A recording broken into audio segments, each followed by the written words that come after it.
Vice President Sara Duterte is still the top choice for president in 2028. That's according to a recent Pulse Asia survey. Good morning. I'm Attorney Karen Jimeno, and this is At the Forefront.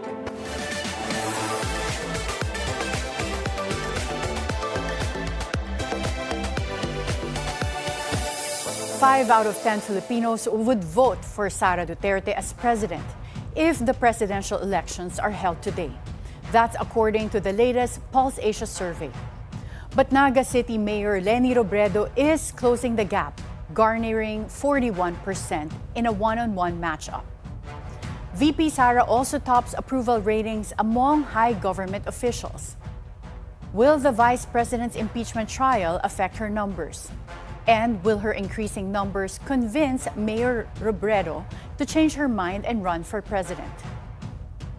Let's take a deep dive into the numbers. We'll be speaking with Dr. Ronnie Holmes. He's the president of Pulse Asia. Good morning, Dr. Ronnie. Morning, Atty. Karen, and good morning to the viewers. Dr. Ronnie, it's not surprising that Vice President Sara has overwhelming support in Mindanao, as shown by the survey numbers. VP Sara and Mayor Leni are statistically tied in NCR. But why does Mayor Leni have a huge lead of 55 to 33% over VP Sara in Balance Luzon? And can you explain to us what areas are covered in Balance Luzon? Well, first off, the areas covered in the Balance of Luzon would exclude the National Capital Region and include the 5 regions in Luzon. That's from Region 1 to the Bicol Region, Region 5. Those areas constitute, I think, about 45% of the total voting population. Those are areas where even in our earlier surveys with regard to the approval and the trust rating of VP Sara, she's not doing as well as she has done and continues to have in Mindanao, for example. So what the level of support that she's getting now in the Balance of Luzon is simply reflective of the level of trust and approval, which was less than majority as far as I can recall in our March 2026 survey. Okay, so Balance Luzon would include Bicol Region. Would you say that Bicol Region historically has always been a strong voting bloc? Well, it really, Atty. Karen, what we've seen in many elections in the past, and there was a study that was done in 1992 by a scholar of Philippine politics, Carl Landry. He argued that ethno-linguistic ties essentially determine the voting, or was one of the primary factors that determine the voting preference of Filipinos. So when you have someone running exclusively coming from one region, the tendency of people in that region who share who are in the same linguistic group would tend to support such individuals. So we've seen this not only with regard to VP Leni, we've seen this in the support that, let's say, Bicolanos in the past, like Lauzofo, when he ran for the presidency, obtained substantial support from Bicol. We've seen this in the case of Miran Defensor Santiago with regard to Eastern Visayas votes. So if you're the only one that comes from such group, then there's a descriptive representation element there. And there's a tendency for people who belong to the same group to really aspire that someone from within the group would be their representative, either it be in Congress or for the position of Vice President or President for that matter. Okay, so we're very how do you what can you call that? Parang we tend to go with someone from our own region. We're very tribal, or ano ba yung tamang term po na ginagamit? Maybe the term that can be used, and that I'm using this in a more liberal sense, it's an identity type of politics. This identity politics has many dimensions, and one dimension of this will be in many countries, either race, culture, religion, or ethno-linguistic identity. Of course, in some other places, you have other forms of identity, either in terms of gender preference or in terms of generation. But in the Philippines, we see this more or less expressed in terms of support for people who belong to the same ethno-linguistic group. Okay. Dr. Ronnie, the survey was conducted before the House impeached the Vice President on May 11. Her impeachment trial at the Senate is set to begin in July 6. Will that affect Vice President Sara's numbers? Well, and we've seen this in the past in the case of the impeachment of, let's say, President Erap, impeachment trial of President Erap, the impeachment trial of the Chief Justice, Renato Corona, that what happened in the impeachment trial would eventually have an impact in terms of public opinion. Politicians, being very sensitive to public opinion, will calibrate their decision. And public opinion in this case would really be a function of whatever will be the evidences, may be shaped by the evidences that will be presented by both the prosecution and the defense. So the extent of believability of those evidences would definitely have an impact on how the public will perceive the impeachment cases that have been filed against, in this case, the Vice President. So, it's hard to tell how the prosecution will perform. It's also quite impossible to really predict what the defense will be presenting. With regard to the prosecution, we know partly, substantially, what those evidences are coming out of the Committee of Justice hearing. But again, you monitored and you were part of the defense team in the CJ Corona. It will really be how effective the prosecution would be. We saw how the published the prosecution then, but eventually they caught up and presented certain evidences that proved to be quite important in terms of influencing the decision of the senator judges then. Dr. Ronnie, hypothetically, if it becomes a three-way race, if, for example, we have another female running in 2028, Senator Risa Ontiveros, for example, if she decides to run for president, how many voters do you think she can get from VP Sara and Mayor Leni? Well, one is that, when we're looking at specific configurations, is it possible, for example, Atty. Karen, for Senator Risa Ontiveros and former Vice President Leni to compete with one another? I think that possibility is almost nil. But the possibility of a third candidate is still there. Of course, in one of the surveys that we did that was released by a commissioning entity, we had the names of 6 people, including Rafi Tulfo. And you see there that the level of support for both VP Leni and Rafi Tulfo were cut into half in the balance of Luzon. They're both strong in the balance of Luzon. Based on that survey, we don't know whether that will stay. But when candidates go from the same area, the level of support from the same area, and if both of them run, then the tendency there would be to compel people in that area to select between the 2 or the 3 or 4. It depends really on what their bases are. What's clear now is that in the case of VP Sara, her strength is still in Mindanao. I don't know whether this would dissipate or be reduced if someone in Mindanao would run as president. And I don't think anyone at this point has even contested, coming from Mindanao. You see Senator Bongo as a probable candidate, but then again, it's the same as VP Leni and Senator Risa. Would Senator Bongo contest the presidential election if Sara Duterte were to file her candidacy also? I think the possibility there is almost nil also. Dr. Ronnie, what about Senator Bam Aquino? He did very well in the 2025 senatorial elections and he has that Aquino surname. Meron ba siyang pag-asang kumuha from either VP Sara or Mayor Leni ng votes should he decide to run for president? I think that's possible. Only question there is that what would be the organizational arrangement, the network that would support the Senator Bam Aquino if and when he decides to throw his hat into the presidential race.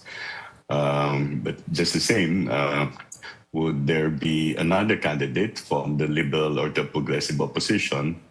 And my answer at this point, objectively, would be if Senator Bam Aquino runs, it's almost impossible for someone in the liberal or progressive opposition to contest the same position against him and VP Sara Duterte. So it might be a choice among former Vice President Leni, Senator Risa, or Senator Bam Aquino as the candidate of the Liberal opposition.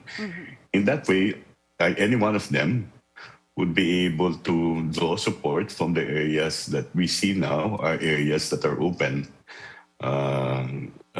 for the progressive or liberal opposition to mobilize votes from. And these are in NCR, in the Balance of Luzon, and in the Visayas. Mayor Robredo has repeatedly said she will not run for president, but survey results show she may be the most viable contender against Vice President Sara. Why do you think Mayor Leni's numbers continue to improve? I think it's really a function of one is her performance in the 2022 elections. You know, she campaigned or she decided to run quite late, but despite that, she was able to get about a third of the votes. There would be definitely a segment of the population that will be yearning for someone who has been known to be incorruptible in the face of the grave public scandal, the flood control projects.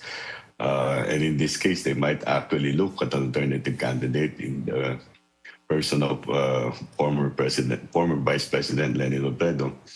You know, what's startling here is that despite her reluctance and her decision not to run, she's still getting 4 out of 10 voters who support her. And it's quite the opposite of, let's say, the retained support of Vice President Sara, despite her declaration that she would run.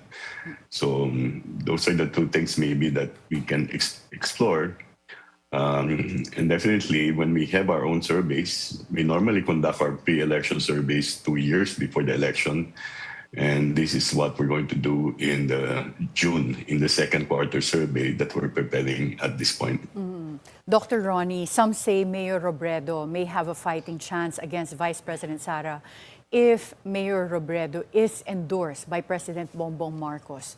Do you agree with that? And do you think that PBBM will have strong endorsement power by 2028? But before you answer this question, we'll have to take a short break. At the Forefront, we'll be right back.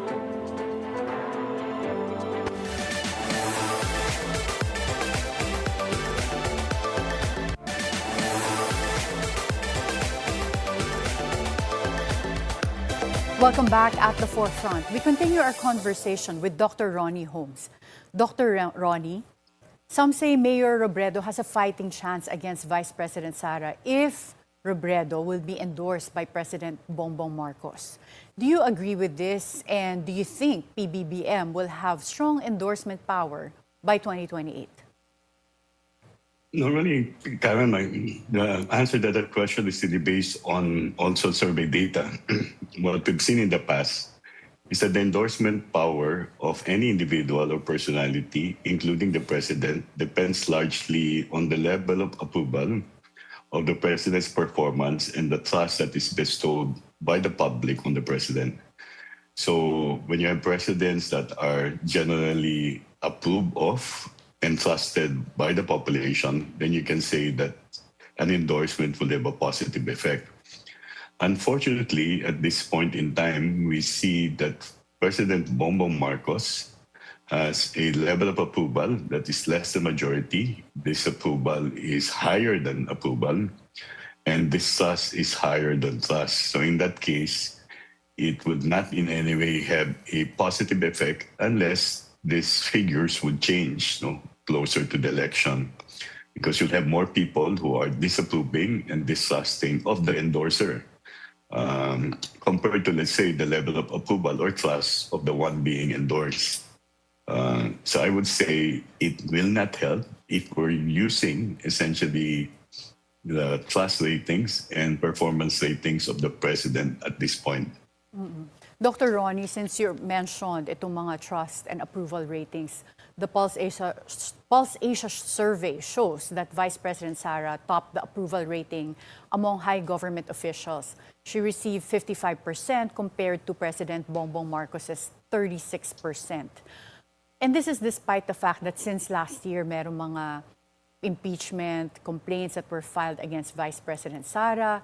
And ngayon, meron siyang kinakaharap. Well, this survey was taken before the hearing in Senate is set to begin. But yung mga impeachment or issues on confidential funds, since last year pa po ito before the survey was taken. So why do you think that is? Na malaki yung gap at lamang pa rin ni Vice President Sara against President Bongbong Marcos when it comes to trust and approval ratings?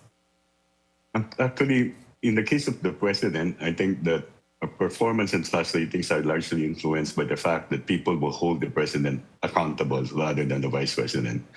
And this is not distinct to this combination that we have right now between Bongbong Marcos and Sara Duterte. We've seen vice presidents in the past having higher performance and trust ratings than the president, with the exception of VP Leni and former President Duterte.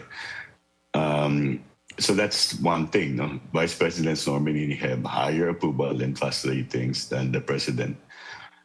What we should notice also from the surveys that we've conducted is that the Vice President Sara's approval and trust ratings have not in any way increased over the past year. Actually, it declined if you compare it to, let's say, March 2025, where she had, I think, 60% approval or trust.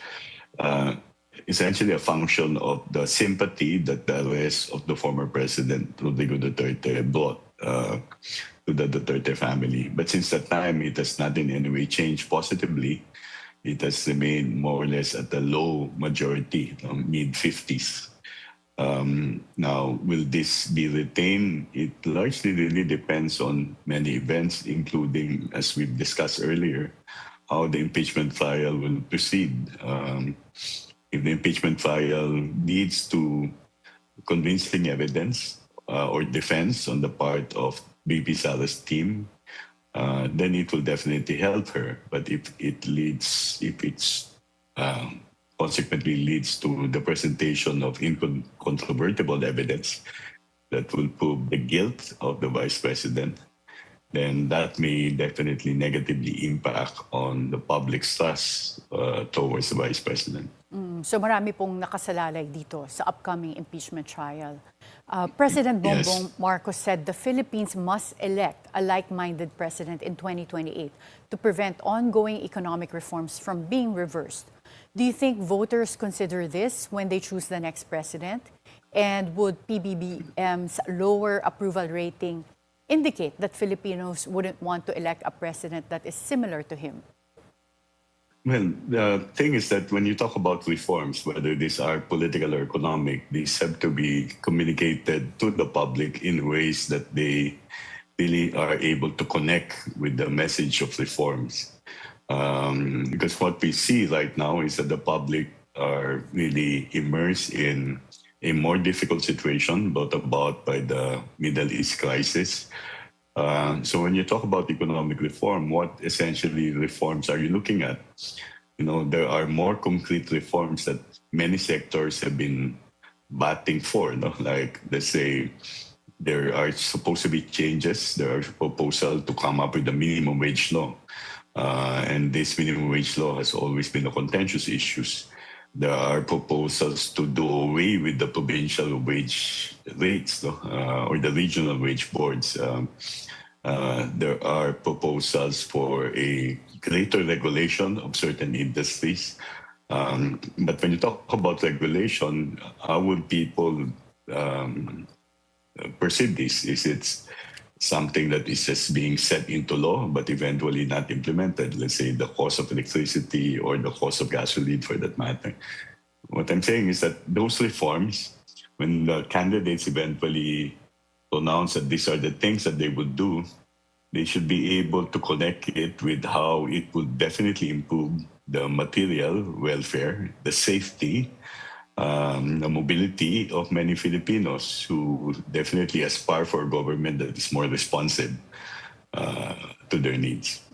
So very issues-based pa rin po ang mga Pilipino when it comes to voting. The issues that are top of mind for them. Kinakailangan mag-connect kinakailangan maintindihan. More or less, you know, if you're a political scientist, you'll understand what reforms mean. But if you're an ordinary Filipino and you talk about deregulation or regulation, what does that mean? How would it impact, let's say, on the incomes that people have? How would it impact in terms of their purchasing power, for that matter? And more often than not, that aspect, that political education element in campaign is lost in just mere appealing slogans. No? Yeah. Dr. Ronnie, authorities are set to enforce the ICC warrant of arrest against Senator Bato de la Rosa. There are also reports that an ICC warrant of arrest will next be issued against Senator Bongo. Both are known allies of the Vice President. And also recently, Senator Amy Marcos said na parang inuubos sila doon sa majority sa Senate. Will public perception of Vice President Sara be affected by these types of developments related to her allies? Well, it may definitely affect people's perception of the Vice President. More if it would affect her more if she intervenes in that particular process. Of course, people know that Senator De La Rosa, Senator Go, and Senator Amy Marcos are allied with the Vice President. But people might also try to differentiate the conditions that and the problems that are confronted by these other individuals. So in the case of Senator De La Rosa, the valid warrant of arrest coming from the ICC might be taken by people as simply something that he has to answer to, whether he has to answer to it in the ICC, which most legal scholars would say, or whether he has to answer for it in a local court, which his supporters are saying. Definitely, he would have to be held accountable for the implementation of a program that caused many deaths during the time that it was being conducted. But unless VP Sara dismisses it as simply political persecution, then she may be thought of asserting the rule of law, but she may also be thought of as someone who is protecting, someone who should be held accountable. And I don't know what segment of the public will take what perspective, but definitely any active intervention on the part of the Vice President will definitely impact on how people perceive her, whether she's objective, whether she's for the rule of law, whether she's just simply being loyal to her allies. And being loyal to allies for people supportive of her might just cement or solidify that particular base. But we know that that base has to expand if she really is interested in winning the 2028 elections. And Dr. Ronnie, last question. In your recent Pulse Asia survey, Senator Erwin Tulfo leads as Vice President against Robin Padilla, but Bongo leads as Vice President if it's a 1-to-1 race between him and Senator Erwin Tulfo. Will a Sara-Bongo tandem be strong? And what combination of presidential and VP candidates would be a strong contender against a Sara-Bongo tandem? That's a pretty difficult question, Atty. Karen. It really depends on, the scenario that we have here in the surveys that is a one-on-one. The potential scenario will be that it might be more than 1-on-1. And people, a segment of the public will vote for tandems. But we know in prior elections, we've had presidents and vice presidents coming from separate slates. And that's a more regular occurrence than, the president and the vice president coming from the same slate. I think we've had only 2 occasions under Gloria Macapagal-Arroyo and Rolly De Castro. And then you have Bongbong Marcos and Sara Duterte. So the structure of the ballot itself does not prevent individuals, voters, from voting separately for a president and a vice president. The rule of thumb in prior elections is that the president and the vice president must come from 2 different areas. Because if they come from the same area, then they'll be able to solidify support for that area, but might not draw support from all other areas. So in this case, there are candidates that will come from, let's say, one area in Luzon and get a candidate from the Visayas. So I think that's being considered by the potential candidates here. If you have a Sara Duterte Bongo tandem, then you can be sure that they will really grab much of Mindanao, most possibly also Central Visayas. But the question is that how will it draw support from other areas like the Balas of Luzon and even the National Capital Region? Would this be taken as representative of all of the areas, or would this be taken as something that is a bit more exclusive and more protective of the areas that are considered as their base? It's pretty difficult to say, but what I know is that the tandem may have an impact, at least in terms of voting decision, but it's not that substantive. Thank you so much, Dr. Ronnie Holmes, President of Pulse Asia, and thank you for your time, even if you're abroad. And thank you very much, Karen. The 2028 presidential race is still 2 years away, but the numbers are already telling a story. Will Vice President Sara Duterte hold on to her lead? And can her contenders close the gap as new political issues emerge? We'll continue to watch as the road to 2028 takes shape. Be informed, be insightful of the news. I'm Attorney Karen Jimeno. Always stay at the forefront.